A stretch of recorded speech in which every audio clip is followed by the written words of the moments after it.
Dans le sport et la performance, certains se trouvent des excuses pendant que d'autres cherchent des solutions. Bienvenue dans Au cœur de la préparation mentale, le podcast de Mental au sommet.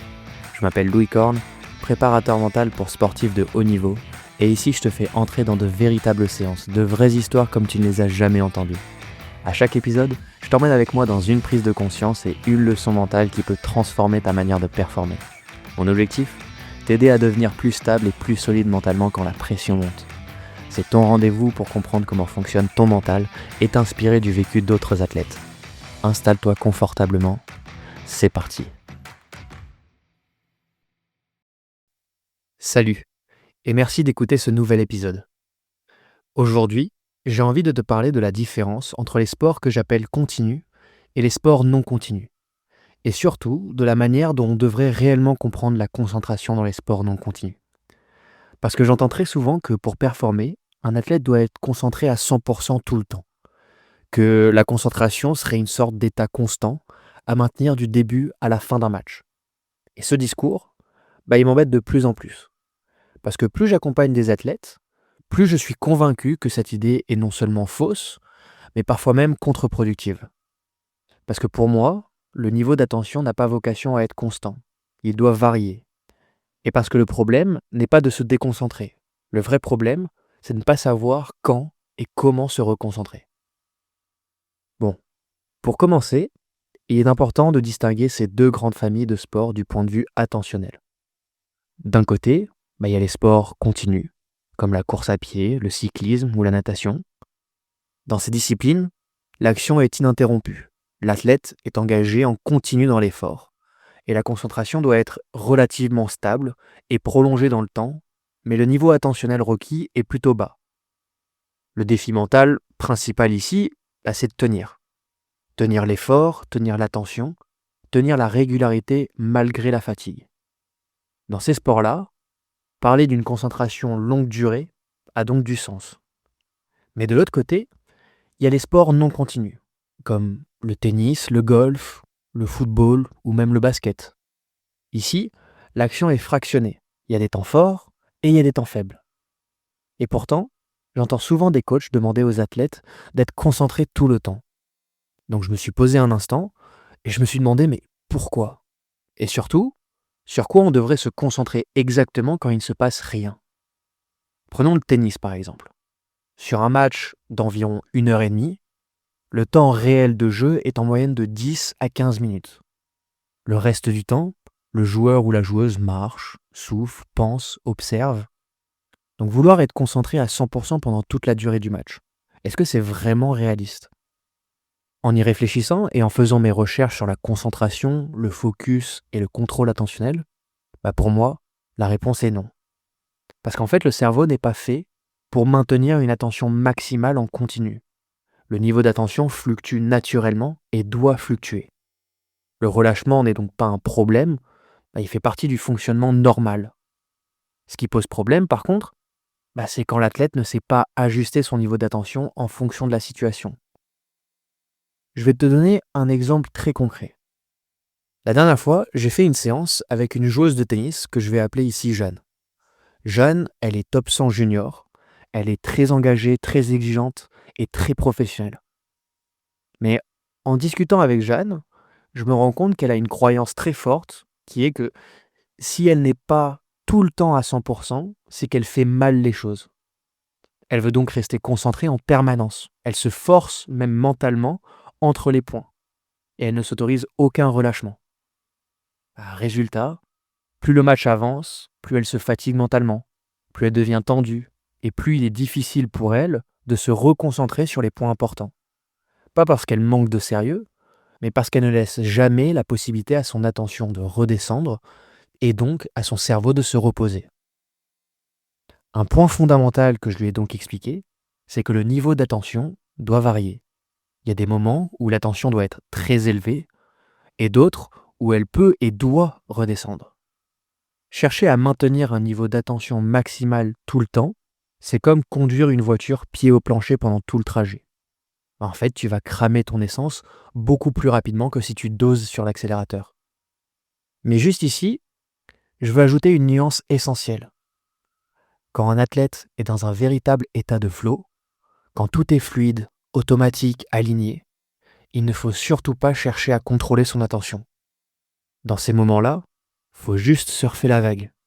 Il faut laisser faire. Penser volontairement à se déconcentrer quand on est dans le flow serait une erreur. Le flow n'est pas un état qu'on gère, c'est un état qui émerge. En revanche, la majorité des performances ne sont pas des performances de flow. Elles sont ce que j'appelle des performances moyennes. Il y en a parfois de meilleures que d'autres, mais pas tout est aligné pour faire émerger le flow. Et c'est précisément dans ces performances-là que le travail sur l'attention prend tout son sens. Quand le flow n'est pas là, quand le jeu est un peu plus haché, quand les émotions montent et quand la lucidité baisse, alors savoir cadrer sa déconcentration et sa reconcentration devient une compétence qui est clé. Donc avec Jeanne, le travail n'a donc pas été de lui dire de se concentrer plus. Le travail a été de lui apprendre à gérer intelligemment ses variations d'attention. La première étape était d'accepter la déconcentration et changer sa croyance. Donc penser à autre chose entre les points, relâcher le visage, sourire, regarder autour d'elle. Après la séance, ce n'était plus vu comme une faute de sa part, mais comme de la récupération mentale. La deuxième étape, c'était de cadrer ses déconcentrations. Donc on a défini quand elle pouvait relâcher son attention et surtout quand elle devait la remobiliser. Par exemple, on a déterminé ensemble qu'au service, son relâchement était autorisé jusqu'au moment où elle touchait la balle avec sa main. Tout le moment avant, elle avait le droit de penser à autre chose. On a d'ailleurs créé des scénarios de déconcentration personnalisés pour elle, sur des choses qu'elle adore et où elle se sent bien. Enfin, la troisième et dernière étape, c'était de mettre en place une routine de reconcentration simple et reproductible. Pour toi qui écoutes ce podcast, ça peut être un mot-clé, une respiration ou même un geste, mais ça doit être un signal clair pour dire à ton cerveau, bon, maintenant on joue. Par exemple, quand on observe les 2 joueurs masculins en finale de l'Australian Open cette année, on peut voir chez eux exactement cette capacité. Si on prend dans un premier temps Carlos Alcaraz, c'est le parfait exemple pour ça. Lors d'un match, tu peux le voir sourire, se relâcher, échanger entre les points, puis revenir instantanément avec une intensité maximale. Même si à certains moments, je pense qu'il n'arrive pas à se reconcentrer aussi vite qu'il aimerait le faire, c'est tout de même le numéro 1 mondial, donc il a bien le droit. Mais encore plus surprenant, c'est quand on regarde Novak Djokovic. Lors de la finale cette année, on a même pu le voir plaisanter avec Rafael Nadal en lui demandant s'il voulait jouer à sa place. Que ce soit pour faire baisser la pression ou autre chose, c'était ici un choix de déconcentration flagrant. Et pourtant, derrière, il a été capable de se reconnecter immédiatement juste avant que le point commence. Leur capacité à ajuster leur niveau d'attention au bon moment est vraiment une force, et ça leur permet de garder de la fraîcheur mentale sur des matchs de plus de 4 heures. Donc pourquoi est-ce qu'on ne prendrait pas exemple sur les meilleurs ? Pour continuer sur la même logique, ça s'applique aussi au sport collectif. Si on prend le foot, on est d'accord qu'un joueur, il n'est pas impliqué en permanence. Il y a des temps morts où le ballon sort en touche par exemple, ou en corner, ou même quand il y a une faute. Ils ont alors le temps, à ce moment-là, d'observer, de se replacer. Donc penser à autre chose pendant quelques secondes lors de ces moments-là n'est pas un problème, à condition de savoir quand et comment revenir pleinement engagé. Encore une fois, ce n'est pas la déconcentration qui pose problème, c'est l'absence de cadre pour en revenir. Si je devais résumer l'objectif réel de cet épisode, ce serait celui-ci. Pour les sports dont je parle, il ne s'agit pas de chercher une concentration constante. Il s'agit d'apprendre à faire varier son niveau d'attention intelligemment.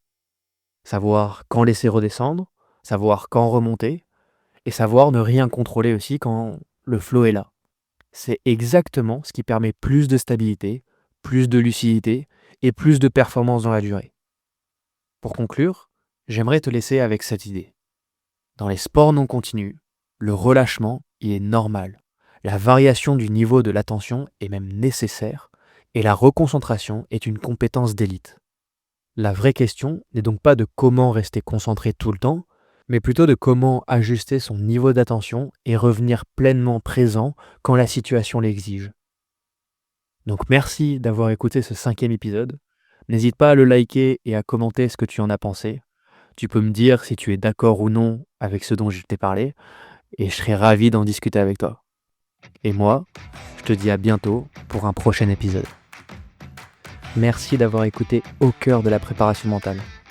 J'entends souvent que le mental représente une grande part de la performance, mais je me rends compte qu'encore trop peu d'athlètes lui consacrent réellement du temps. C'est pour ça que je crée ces épisodes et tout le contenu que je partage sur Instagram, pour rendre la préparation mentale accessible et la faire connaître au plus grand nombre. Donc si tu as un ami, un coéquipier ou un coach qui pourrait bénéficier de ce que tu viens d'entendre, envoie-lui ce podcast. Parfois, une simple recommandation peut changer une trajectoire. Et si toi maintenant, tu veux aller plus loin et devenir un athlète plus stable et plus lucide, écris-moi directement sur Instagram ou remplis le formulaire dans ma bio pour qu'on puisse travailler ensemble. Et souviens-toi, la performance commence dans la tête et se construit tous les jours. À très vite pour un nouvel épisode.